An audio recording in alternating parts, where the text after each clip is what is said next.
સુરેશભાઈના દાદીમાં એવા શાંતુબાને શ્રાદ્ધની અંદર શ્રદ્ધાંજલિ આપવા માટે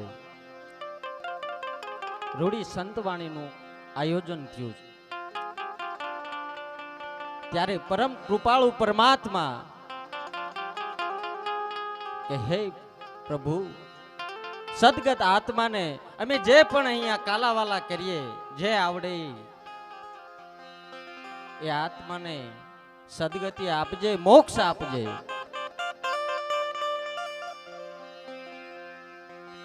ભગવત ગીતાની અંદર ભગવાન કૃષ્ણનો શ્લોક, અનિષ્ટમ ઇષ્ટમ મિશ્રમ ત્રિવિધમ કર્મણ ફલમ ભવત્ય ત્યાગીનામ પ્રત્યનતુ સંન્યાસીનામ ક્વચિત. અર્થાત ત્રણ પ્રકારનું કર્મ છે. મનુષ્ય સત્કર્મ કરે તો એને સત્ફળ મળે, મનુષ્ય દુષ્કર્મ કરે તો એને દુષ્ફળ મળે, અને મનુષ્ય જો મિશ્ર કર્મ કરે તો એને મિશ્ર ફળ પ્રાપ્ત થાય. પણ જ્યારે હમણાં વાત કરી ભાઈએ ગાયું કે જનનીની જોડ સખી નહીં જડે રે લોલ. વિલિયમ શેક્સપિયર ઇંગ્લિશના મહાન પોએટ થઈ ગયા, કવિ થઈ ગયા. એમની એક કવિતા છે, world is a stage, world is a stage and we all of us its characters. આ દુનિયા છે એ એક સ્ટેજ છે અને આપણે બધા એના પાત્રો છીએ. વાસ્તવિક જીવનમાં પાત્ર ભજવવાના બધાને ખબર છે. રામાપીરનું આખ્યાન બધા જોતા હશે, રમતા, અમે તો રમી પણ છીએ સાહેબ, બરાબર. પણ વાસ્તવિક જીવનમાં જે પાત્ર ભજવવાના હોય છે, પુરુષ પણ પાત્ર ભજવે અને સ્ત્રી પણ પાત્ર ભજવે, પણ મિત્રો એની અંદર જે સૌથી શ્રેષ્ઠ, સૌથી ઉત્તમ પાત્ર હોય ને તો એ માં છે. માં તે માં, બીજા બધા વગડા ના વા. એક નાનું બાળક બજારની અંદર રમે, એની માતા છે, એની જનની છે, એ મૃત્યુ પામી હતી. એના પિતા નવી માં લાવ્યા. એ 10 વર્ષના દીકરાને કોઈએ બોલાવીને પૂછ્યું કે બેટા તો અહીંયા આવો. કે હા બોલો ને.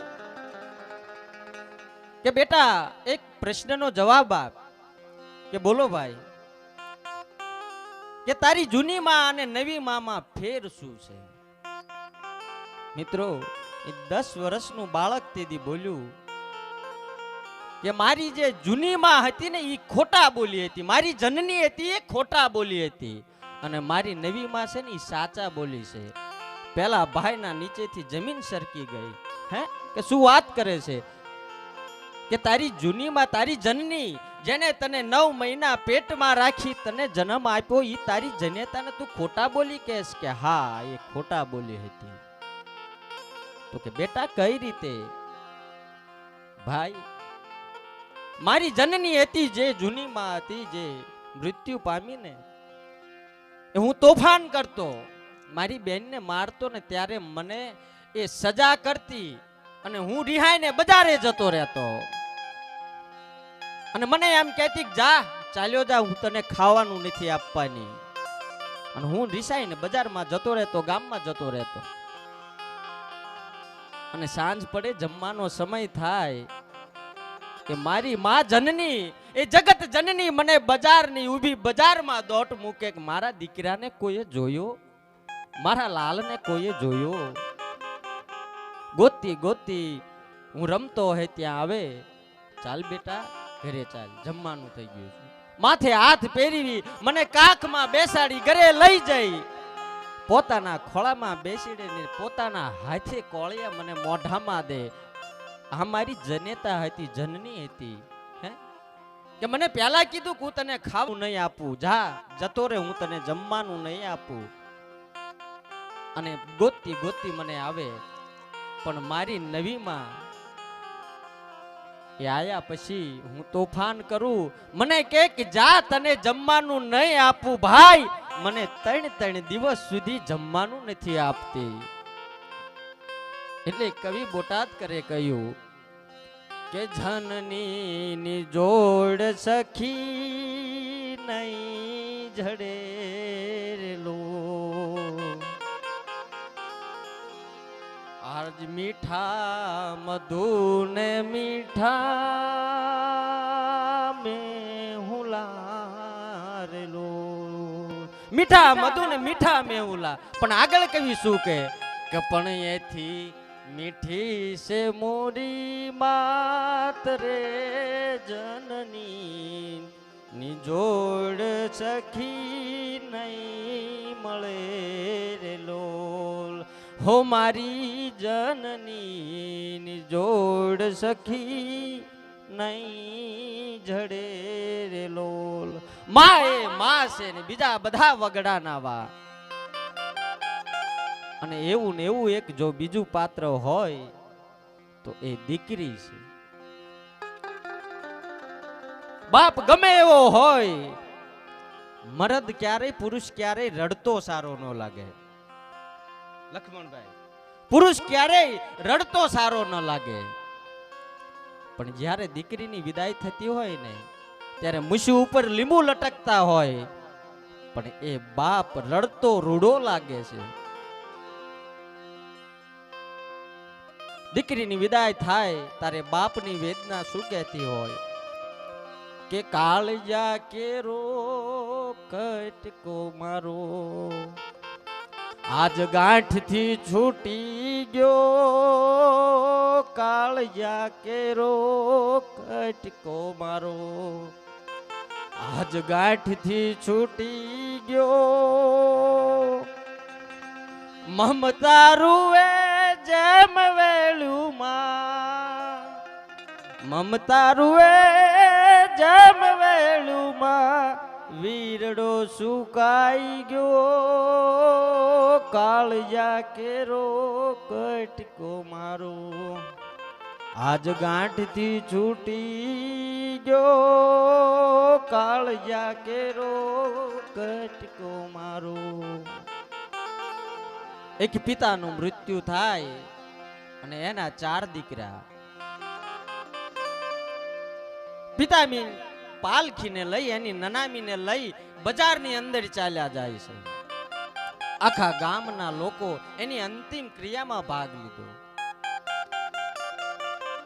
સામે મારુતિ આવી અને ઊભી અંદરથી સૂટ બૂટ પહેરેલો એક માણસ ઉતર્યો આવી અને પાલખીને પગે લાગ્યો અને બધાને કહ્યું કે ભાઈ પાલખીને નીચે ઉતારો બધાને એમ થયું કે કદાચ પગે લાગવા કદાચ એ પ્રાર્થના કરવા માટે નીચે ઉતારતા હશે પાલખીને નીચે ઉતારી એ ભાઈ બોલ્યો કે હવે આ કોઈ પાલખીને ઉપાડતા નહીં કે કેમ કે મારે આ ભાઈ પાસેથી 15 લાખ રૂપિયા લેવાના છે કે હે કે હા કે પણ અમે 4 એના દીકરા છીએ અમને તો ખબર નથી તમને નથી ખબર અમે અને હું અને તારા બાપુ અમે જૂના મિત્ર ઓફિસે અવારનવાર મળતા તમને ક્યારેય જોયેલા નહીં અને તમે મને નહીં જોયેલો મારે 15 લાખ રૂપિયા લેવાના છે આજ જો 15 લાખ રૂપિયા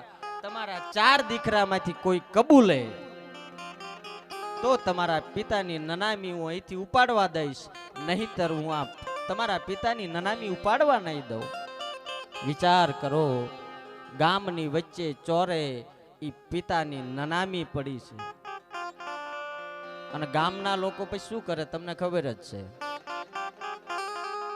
આ એક કરુણતા છે મિત્રો જો તમે આ કહેવાનો મતલબ કોઈની હાસી મજાક નથી કરતો એમાં હું ભેગો આવી ગયો આપણે બધાની વાત છે કોઈ માણસ ઓફ થઈ જાય ને એટલે આપણે બધા અહીંયા જઈએ બે એવી પણ મિત્રો વાત ઈ વાત છે કે જ્યારે હૃદયમાં દુઃખ થાય જે વ્યક્તિ મૃત્યુ પામ્યો છે એનું આપણને હૃદયમાં દુઃખ થાય ને એ જ સાચું બાકી ધોળા કપડા પહેરવાથી કે ખંભે સફેદ રૂમાલ નાખવાથી દુઃખ વ્યક્ત નથી થઈ જતું આ ઔપચારિકતા છે દેખાવ છે શું છે દેખાવ નહીં આપણે કાંઈ ગયા આપણે લોકાએ ગયા બરાબર પછી ગમે એવો માણસ હોય સારો હોય બરાબર આખું જીવન એને બીજા માટે સમર્પિત કર્યું હોય એવો જ્યારે મૃત્યુ પામે ને ત્યારે ગામના લોકો નવરી બજાર અહીંયા જઈ અને બીડી કાઢે.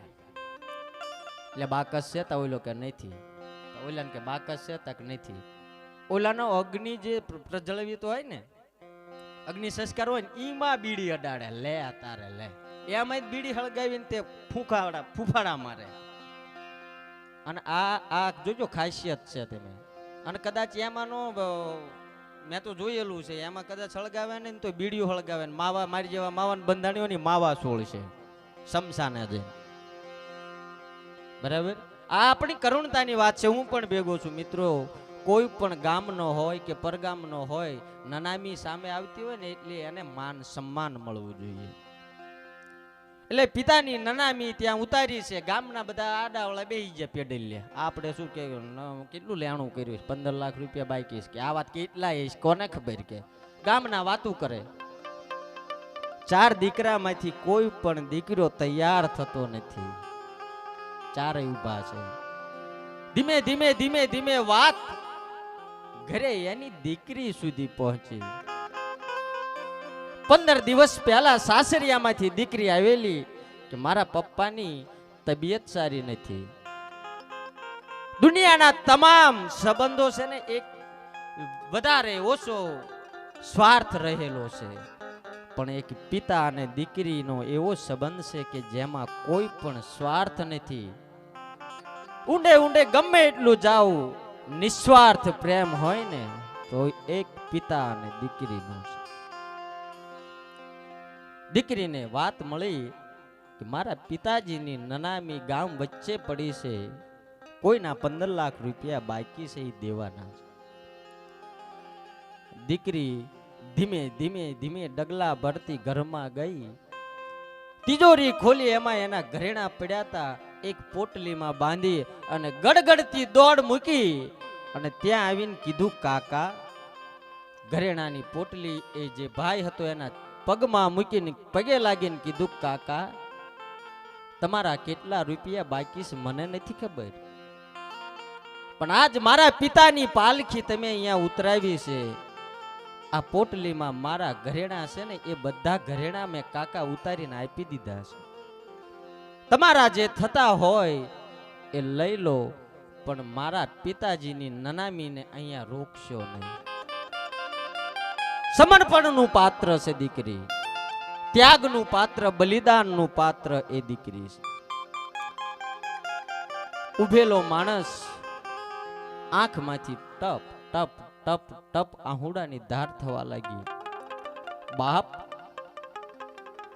બેટા દીકરી ઊભી થા, હું તારા ઘરેણા લેવા નથી આવ્યો, હું રૂપિયા લેવા નથી આવ્યો. બેટા તારા ઘરેણા લઈ લે. કે નહીં કાકા, મારા પિતાજીને પૈસા દેવાના છે, તમે ઘરેણા લઈ લો. નહીં બાપ, તું આ ઘરેણા પેલા લઈ લે.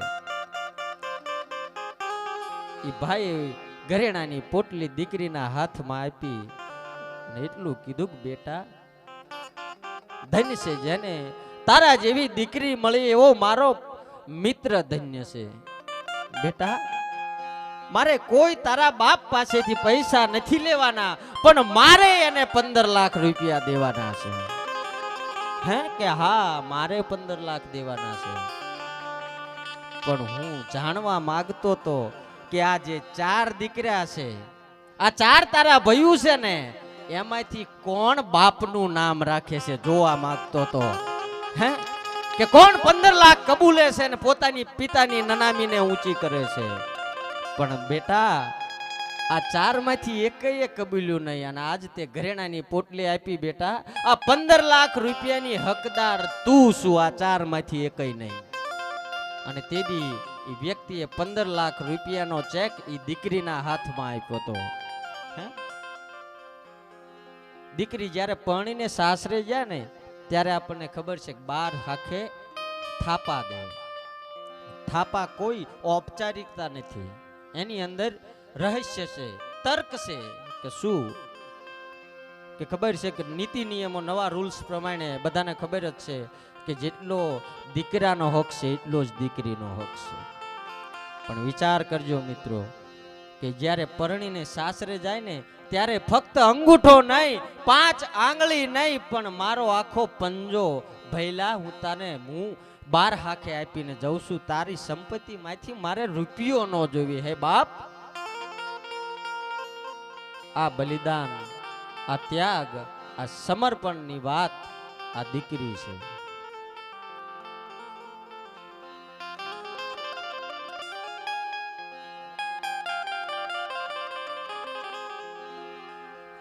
અને દીકરી આપણા ઘરે જન્મે ને,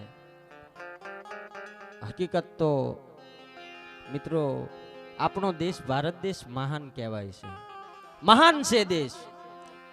સત્ય સ્વીકારું છું, લોકો મહાન નથી, હું પણ.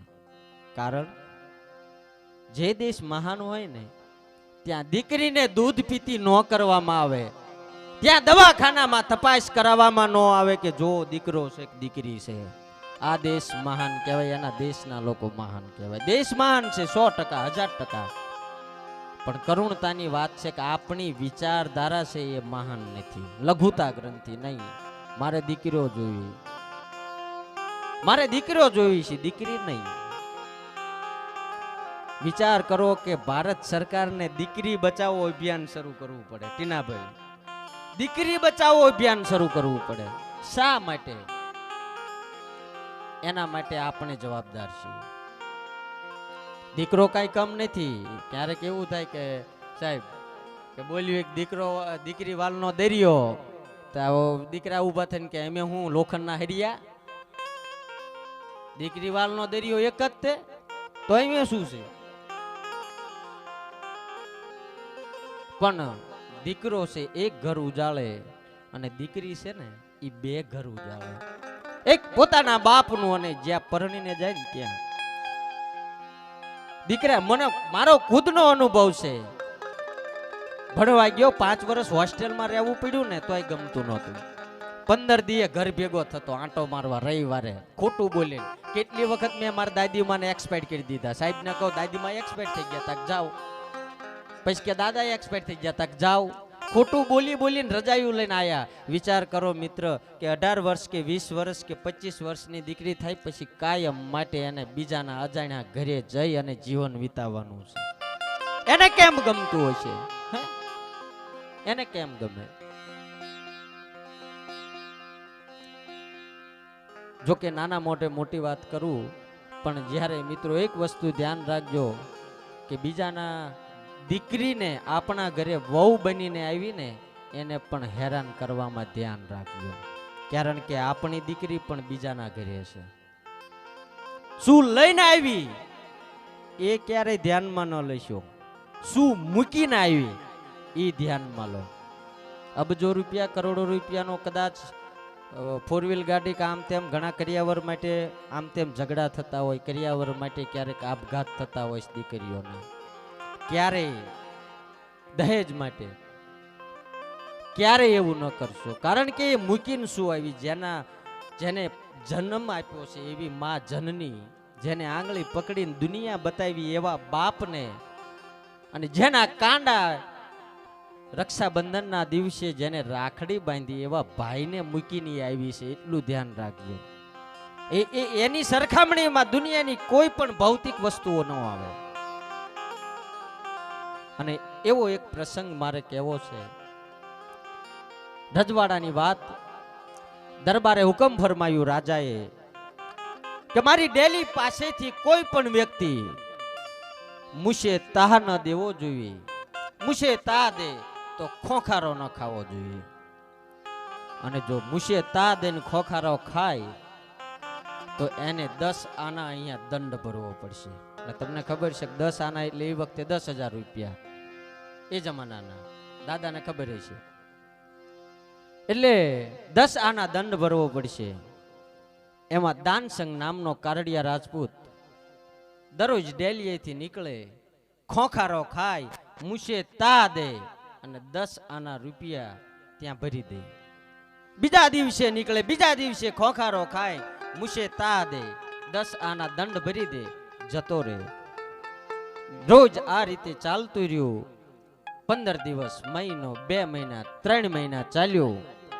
એક દિવસ દાનસંગ ન નીકળ્યો. ચોકીદારો વિચાર કર્યો કે આજ દાનસંગ નથી નીકળ્યો કે હે કે હા તો કે દરબારને કહેવું પડશે. ચોકીદાર દરબાર પાસે ગયા કહ્યું કે આજ દાનસંગ નથી નીકળ્યો કે એવું કે હા.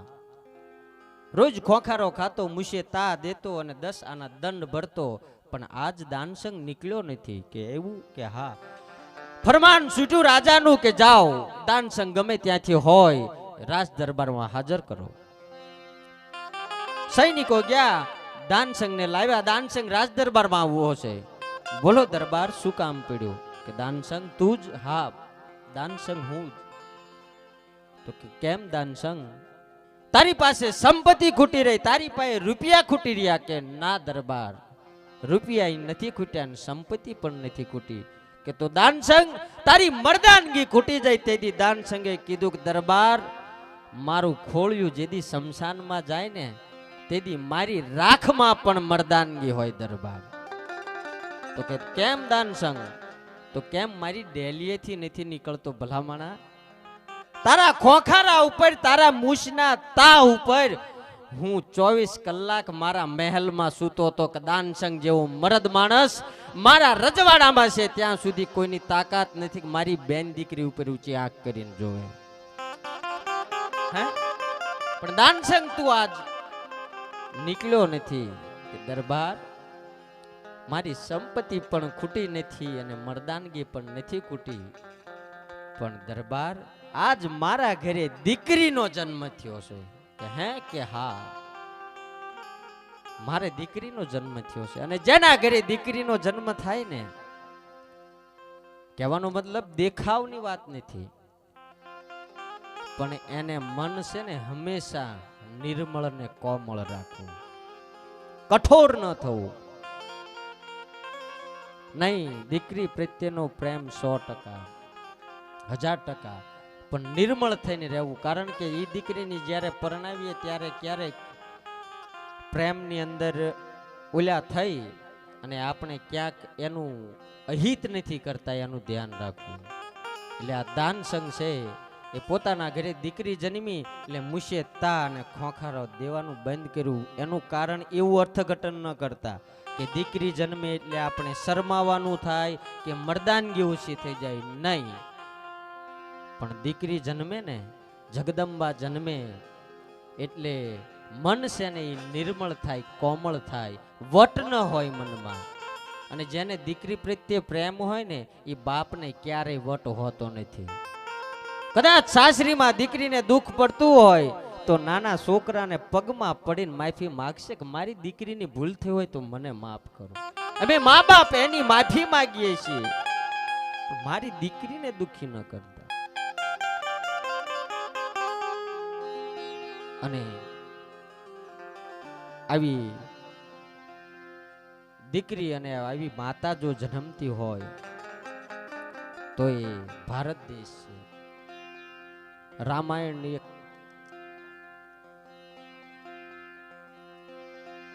રામાયણની અંદર કઈ કઈ પાત્ર બધાને ખબર જ હશે. બધાને એની પ્રત્યે હજુ પણ નફરત હશે. જેને સત્ય હકીકત જાણી નથી ને એને. કઈ કઈ, કૌશલ્યા ને સુમિત્રા, દશરથના 3 પત્ની. એમાં રામને 14 વર્ષનો જે વનવાસ આપ્યો એટલે કઈ કઈ પ્રત્યે અત્યાર યુગોના યુગો સુધી કઈ કઈ પ્રત્યે નફરત થઈ. પણ હકીકત જે સત્ય ઘટના હતી એ આ પ્રકારની હતી કે રામ છે ને એ 5 વર્ષના હતા અને બજારમાં રમતા હતા, મહેલની બહાર રમતા હતા. એટલે જમવાનો સમય થયો. મહારાજા દશરથે હુકમ કર્યો કે જાઓ રાઘવને બોલાવી આવો. સૈનિક રામને બોલાવા ગયા. રાઘવ પિતાજી બોલાવે છે, મારે નથી આવું, જાઓ મારે રમવું છે. સૈનિક પાછો આવ્યો. ફરીથી દશરથ રાજાએ જે મુખ્ય સૈનિકો એને મોકલ્યો. રાઘવ ચાલો જમવા કે નહીં મારે નથી જમવું, મારે રમવું છે. મુખ્ય સૈનિક પાછો આવ્યો.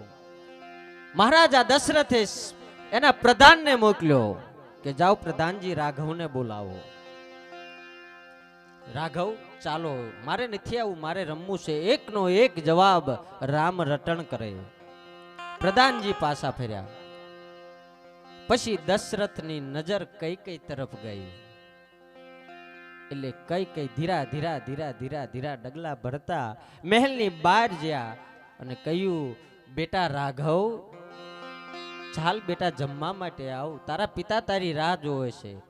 ફરીથી રામનું એનું એ જ રટણ, મારે નથી જમવું માં, મારે રમવું છે. કે ચાલ બેટા, કે નહીં માં, મારે નથી આવું.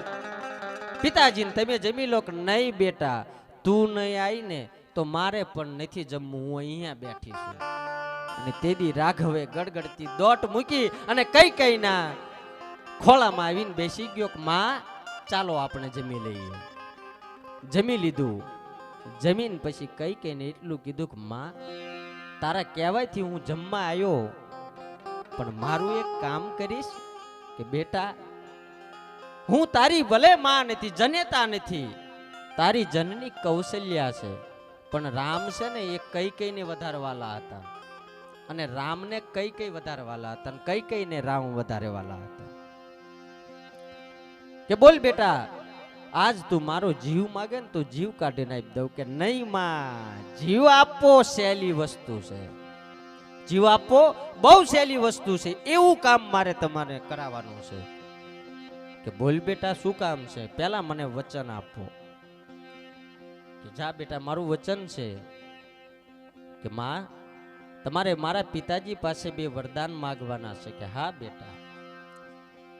તો કે એમાં પહેલું વરદાન માગો, ભરતને ગાદી. કઈ કઈને એમ થયું કે કદાચ બાળક બુદ્ધિ છે એટલે બોલતા હશે. કહેવાનો મતલબ અત્યારે નહીં, તમારે યુવાન થાય પછી માગવાની વાત હતી. બાળક જ્યારે 5 વર્ષના હતા ત્યારથી કઈ કઈને કહી દીધું હતું કે તમારે એ વખતે પહેલું વચન માગવાનું કે ભરતને ગાદી. કોઈ વાંધો નહીં. બીજું કે રામને 14 વર્ષ વનવાસ. કઈ કઈના પગ નીચેથી ખડ ખડ ખડ ખડ કરતી જમીન સરકી ગઈ. બેટા, આ તું શું બોલ્યો? કે હા માં, હું જાણું છું કે આ 2 વચનો માગીશ ને તો ત્રિલોકમાં તારી બદનામી થશે, પણ માં, જો હું આ વનમાં નહીં જાઉં તો રાક્ષસોનો નાશ નહીં થાય. ભગવાન કૃષ્ણે ગીતાજીમાં લખ્યું, યદા યદા હિ ધર્મસ્ય ગ્લાનિર્ભવતી ભારતે અભ્યુત્થાનમ અધર્મસ્ય તદાત્મનમ સૃજામ્યહમ પરિત્રાણાય સાધુનાય વિનાશાય ચિ દિષ્કૃતા ધર્મ સંસ્થાપના થાય સંભવામી યુગે યુગે.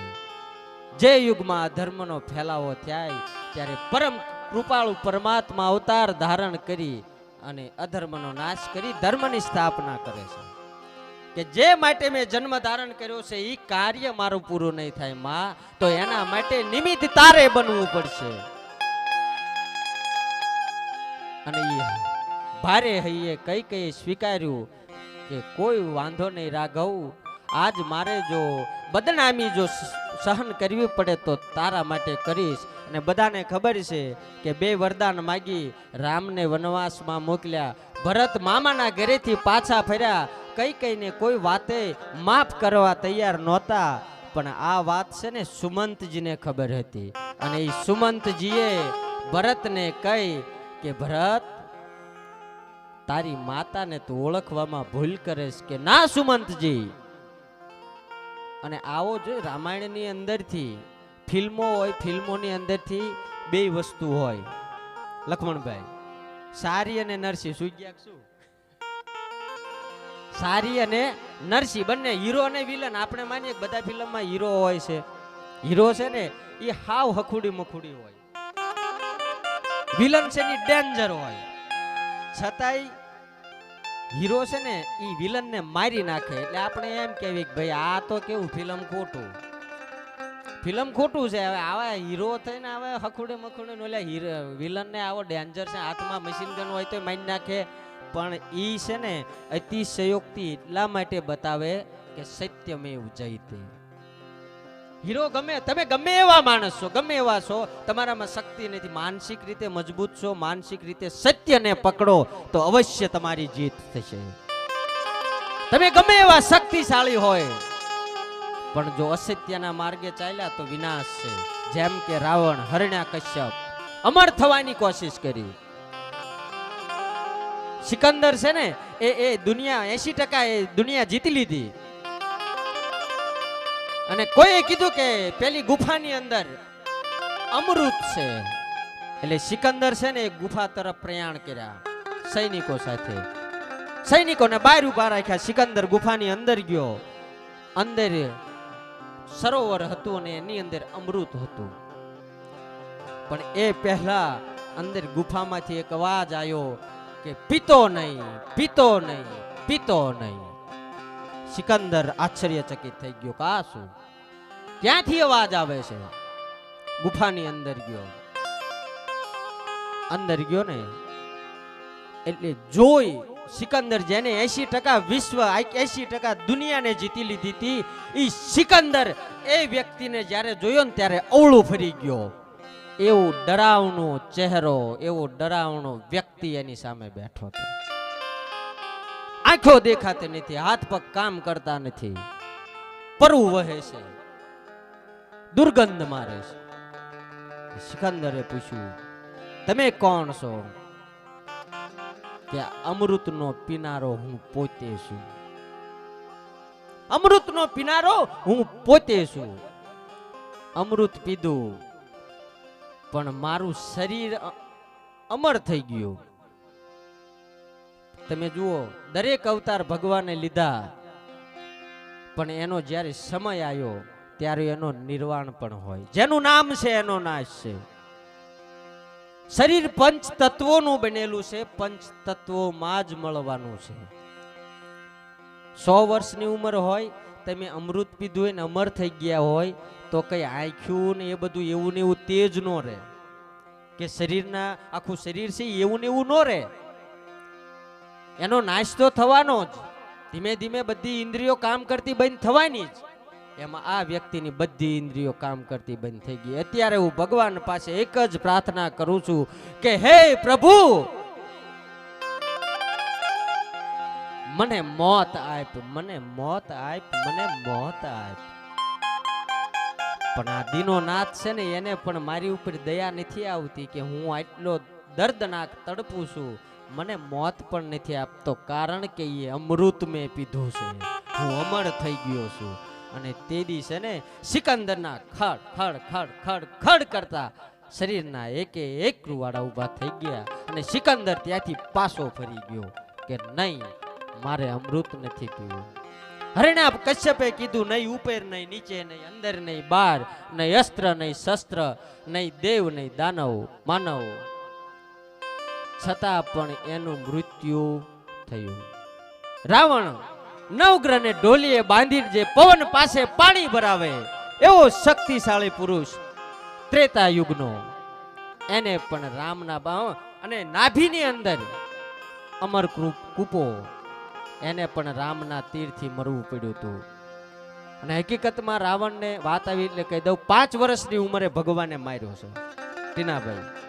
રાવણને 5 વર્ષની ઉંમરે રામચંદ્ર ભગવાન 5 વર્ષના હતા ત્યારે જ રાવણને માર્યો છે. અને ત્યારે એના ગુરુ શુક્રાચાર્યએ એને જે અમૃતનો કૂપો છે એ નાભીની અંદર શુક્રાચાર્યએ મૂક્યો અને રાવણને સજીવન કર્યો હતો. અને પછી ફરીથી રાવણને માર્યો. આ એની સત્ય ઘટના છે. એટલે ભરત છે કોઈ વાતે કઈ કઈને માફ કરવા તૈયાર નથી. તેથી સુમંતે કહ્યું હતું કે બેટા, આ જે રાક્ષસો દાનવો છે ને એને નાશ કરવા માટે રામને 14 વર્ષમાં જાણી જોઈ અને મોકલનાર ઈ તારી માં કઈ કઈ છે. તને જેટલું દુઃખ છે, જેટલો તું દુખી છું ને એના કરતા અનેક ગણી તારી માં દુખી છે. અને એ જ્યારે સત્ય ઘટનાની ભરતને ખબર પડી અને ત્યારે ભરત છે એ કઈ કઈના પગમાં પડીને કીધું, માં સોરું કસોરું થાય પણ માવતર કમાવતર કદી ના થાય. માં મારી ભૂલ થઈ, મને માફ કર. અને ભરત જેવો ભાઈ પણ નહીં મળે. કે 14 વર્ષ રામને વનવાસમાં મોકલ્યા અને ભરત છે એ રામની ચરણ પાદુકા ગાદી ઉપર મૂકી અને પોતે પણ પર્ણકુટી બાંધી અને ત્યાં રહેતો. જેમ રામ રહેતા એમ ભરત રહેતા. રામાયણમાંથી આ વસ્તુ શીખવા જેવી છે. મેં કીધું ને હમણાં ફિલ્મોની અંદર સારું ખરાબ બધું હોય. આપણે હીરોનું પાત્ર સ્વીકારવું કે વિલનનું પાત્ર સ્વીકારવું એ આપણા હાથની વાત છે. મહાભારત છે, મહાભારતની અંદર યુદ્ધ છે, 18 દિવસનું યુદ્ધ છે, પણ સામે જો ભગવત ગીતા પણ છે. અને ભગવત ગીતા છે ને એ આખા વિશ્વનું મૂળ છે. કોઈ પણ એવી બાબત નથી દુનિયામાં કે જેનું સોલ્યુશન ભગવત ગીતામાં ન હોય. એટલે ફિલ્મોમાંથી સારું નરસું શીખવા જેવું એમ રામાયણની અંદરથી માં અને દીકરાનો પ્રેમ, પિતા અને દીકરીનો પ્રેમ, જનક અને જનક અને સીતાજી અને ભાઈ. અત્યારે આપણને ખબર છે કે કદાચ ભયું ભાગ પીડ્યા હોય અને 1 ફૂટ વધારે જમીન જો મોટા ભાઈને નાના ભાઈને જતી રહી હોય, આગી પાછી થઈ હોય એટલે લાકડીયું ઉડે છે. બધાની વાત નથી કરતો, ઘણા ખરા મેં જોયેલા 100%. લાકડીયું ઉડે. 1 ફૂટ તું મારી બાજુ આવ્યો છું, તે મને પૂછ્યું પાયો ગાળ્યો તારે, અહીં ખીલાત સર પાસે આય માર્યા હતા, તું 1 ફૂટ મને હું લેવા દબાયો, તારે ચા તાણ છે. એટલે ભાઈ તું મોટો છું, કદાચ તને 1 ફૂટ નહીં પણ 5 ફૂટ દબાયો હોય ને તો એ તારો નાનો ભાઈ છે. ભરત નાનો હતો છતાં પણ જેને આ અયોધ્યાનું રાજનો ત્યાગ કરી દીધો ને એની વાતું હોય, એને લોકો યાદ કરે. જ્યારે વિભીષણ લંકાની અંદરથી રામના ચરણોમાં આવ્યા, જો નહીતર લંકા સોનાની હતી અને એક જ વેલાના 2 તુંબડા, રાવણ અને વિભીષણ. રાવણ ક્યાં અને વિભીષણ ક્યાં. અને બીજું તમને રાવણની હવે વાત વિશે જ કહી દઉં કે રાવણને ખાલી એવું નહોતું કે રાવણ રાક્ષસ હતો, મોટા મોટા દાંત હતા, મોટા મોટા શિંગડા હતા. રાવણ છે એ જ્ઞાતિએ બ્રાહ્મણ હતો, મોટો પંડિત હતો. ત્રેતા યુગની અંદર રાવણથી મોટો પંડિત કોઈ નહોતો. જ્યારે ભગવાન મહાદેવની પૂજા કરવા શિવલિંગની સ્થાપના કરી, જેને રામેશ્વર નામ આપ્યું છે ભગવાન રામે, ત્યારે એની પૂજા કરાવવા બ્રાહ્મણ તરીકે, પંડિત તરીકે રાવણ આવ્યો હતો. અને રાજનીતિ રાવણ જેવી કોઈની પાસે નહીં. જ્યારે રાવણ મૃત્યુ પામ્યો ને ત્યારે રામે લક્ષ્મણને કીધું જા રાજનીતિ શીખવી ને તો રાવણ પાસે જા. લક્ષ્મણ છે ને રાવણ પાસે જઈને બેઠો, માથા બાજુ બેઠો, એટલે રાવણ કાંઈ બોલ્યો જ નહીં. લક્ષ્મણજી પાછા આવ્યા, ભગવાન રાવણ તો કાંઈ બોલતો નથી. તક તું ક્યાં બેઠો હતો? તાકે માથા બાજુ. ભલા માણા જેની પાસેથી લેવાનું હોય ને તે માથા બાજુ ન બેસે, એના ચરણોમાં બેસે, એના ચરણોમાં બેસ. એના જેવો મહાન વ્યક્તિ ત્રેતા યુગમાં કોઈ જન્મો નથી, જન્મ છે પણ નહીં. પરમ કૃપાળુ પરમાત્મા રામ પોતે સિવાય એની જેવો મહાન વ્યક્તિ કોઈ નથી, રાવણ જેવો. પણ એની અંદર સારું નરસું બે છે. નહીતર તમને ખબર હોય તો સીતાજીને જ્યારે રાવણ હરણ કરીને લઈ ગયો તો અમુક આ તથ્યો હશે, કંટાળો નહીં ચડતો ને?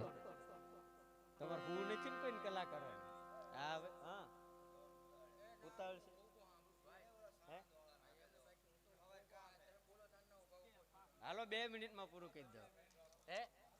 ના 2 મિનિટમાં વાહ ઓલ્યા જેવું થયું છે જાતનો શિક્ષક ને એટલે પાટે સડી જાવ ને પછી હાલો હેઠી ઉતરવાની ને પાછા વળવાની ને ખબર નથી પડતી, એક ઉપરથી બીજી ને બીજા ઉપરથી ત્રીજી.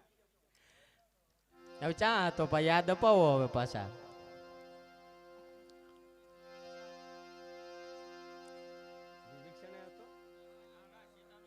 હા, રાવણ જ્યારે સીતાનું હરણ કરવા આવ્યો અને અશોક વાટિકામાં જઈ અને રાખ્યા, અને ત્યારે કોઈ એને કહ્યું, મંદોદરીએ કહ્યું હતું કે તમે આ એમને લઈને કેમ આવ્યા? કે નહીં, એને મારી પત્ની બનાવી છે. જ્યારે રાવણ મૃત્યુ પામ્યો ત્યારે લક્ષ્મણજીએ પૂછ્યું કે આવો મહાન માણસ થઈ અને તે માનું હરણ કેમ કર્યું? ત્યારે રાવણે કીધું હતું કે લક્ષ્મણજી, જ્યારે હું સીતાજીનું હરણ કરીને ગયો ને ત્યારે હું સીતાજીને ખભે બેસાડીને લઈ ગયો હતો. મિત્રો, ખભે બે જ વ્યક્તિને બેસાડાય, એક બેનને અને એક માને. આ સિવાય કોઈને ખભે ન બેસાડાય, પત્નીને ક્યારેય ખભે ન બેસાડાય. અને હું એક સીતાજીને ખભે બેસાડીને લાવ્યો હતો, એને હું પત્ની બનાવવા નહીં, એને હું મારી માં માનીને લાવ્યો હતો. ભલા માણા, નહીતર અશોક વાટિકાની અંદર હું રાખું નહીં. કે તો તે કેમ એવું કર્યું? તો તું માં માનતો તો સીતાજીને, તો તું સીતાજીને કેમ લાવ્યો? તેથી રાવણ બોલ્યો તો કે લક્ષ્મણજી, કદાચ હું મારી માને જો લંકામાં ન લાવેત ને તો મારો બાપ પાછળ પાછળ ન આવેત. મારા બાપને લાવવા હાટું થઈને હું મારી માને લાવ્યો હતો. આ રાવણની રાજનીતિ હતી. અને ખબર હતી કે પોતે પુરુષોત્તમ રામ છે, એ ભગવાનનો અવતાર છે, પણ એ મારા બાપને હું મહાદેવને લાવ્યો હતો. મહાદેવને હું લંકામાં લાવ્યો, બ્રહ્માજીને લાવ્યો, પણ ક્યારેય મારો બાપ વિષ્ણુ મારી લંકામાં નહોતો આવ્યો. એને લાવવા હું મારી માને લાવ્યો હતો. આ રાવણની રાજનીતિ હતી. હવે વધારે નથી કેવું, કલાકારોને ઉતાવળ છે, બરાબર. અને ચાલુ ઓલા જેવું કે હવે જવાય નહીં, પાછું એમ થાય કે રાજુભાઈ ખોટું નાખશે. ના, આપણને ખોટું ન લાગે, બરાબર. પણ છેલ્લે એટલું કહીશ કે અરમાન જિંદગીના પૂરા થાય તો ઘણું છે, બે ચાર કામ સારા થાય તો ઘણું છે. અરે અરમાન જિંદગીના પૂરા થાય તો ઘણું છે, બે ચાર કામ સારા કામ થાય તો ઘણું છે. નથી અબળખો હવે જીવનમાં, બસ એક ઇજ્જતનું કફન ઓઢી મરાય તો ઘણું છે. અરમાન જિંદગીના પૂરા થાય તો ઘણું છે. જય માતાજી.